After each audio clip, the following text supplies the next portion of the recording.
Adapun yang kita musnahkan malam ini berjumlah 100.701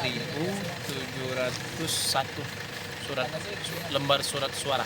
Suara hanya satu jenis caleg. Ya, satu jenis surat suara caleg DPRD Kabupaten Banyuwangi. Surat suara yang dimusnahkan ini bakal diganti dengan surat suara yang baru nantinya, Pak? Iya. Nah, sejauh ini gimana kondisi logistiknya, sudah datang atau logistik malam ini bergerak, besok pagi bergerak ke Palembang melalui udara, kargo ke Bandara SMB 2 Sultan Mahmud Badarudin 2. Besok pagi kita dengan Bawaslu dan pihak kepolisian untuk menjemput di kargo.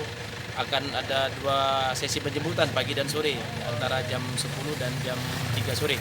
Dan kita langsung lipat sortir di kantor nantinya, packing, lusa berangkat. Langsung kita distribusikan ke lokasi masing-masing kecamatan yang meliputi 4 kecamatan, Suwatape, Betung, Kalilir, dan Pulau Limau. ada targetan, Pak, kapan bisa dimulainya untuk pendistribusian ke lokasi TPS, Pak? Pendistribusian minimal itu 1 hari sebelum pelaksanaan.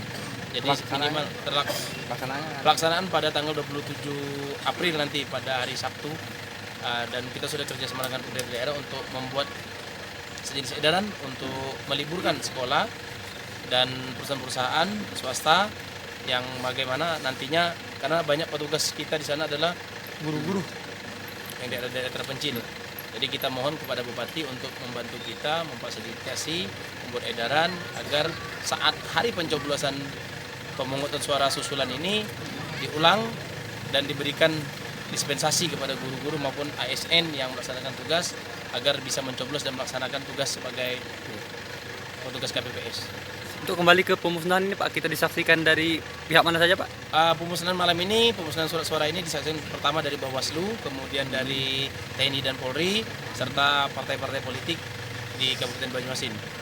Sementara baru ada 5 yang mensaksikan dan mereka siap berkomitmen untuk membantu KPU agar tidak lagi ada gejolak-gejolak yang tidak diinginkan.